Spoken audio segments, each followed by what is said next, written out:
దేవుడు శిక్షించడానికి కారణం లేదంటూ నేను ఏమి ఎవరైతే ఆ శాపాలని పిలి శాపాలు. అదే నేను శిక్షించడానికి కారణం ఒకటి 1000 మంది అడగవసలా, ఒక్కళ్ళని దేవుడిని శిక్షించాడు. అందుకనే ఏనాటి కీడు ఆనాడే చాలన్నట్టుగా మనము సంపాదించిన సంపాదనలో ఏమైనా మన వాటిలో దోషంగా మారి పాపంగా పొంచుంటుందేమోనని జాగ్రత్త పడాలి. ప్రతి మన కాట్ల పడే ఎదురులో ఆ ఎదురులోనే ఉండిపోతాం. మనం ఎప్పుడు కూడా పవిత్రంగా ఉందా లేదా అని చూసుకో. మన ఆలోచన విధానం, మన మాట్లాడే తీరు, మన క్రియలు ఎలా ఉండిపోతున్నాయి అది ఎప్పుడు ఆలోచించేస్తుంది.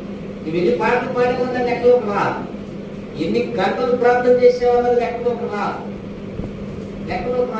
శిక్షించడానికి ఇవి సరిపోవు. కింద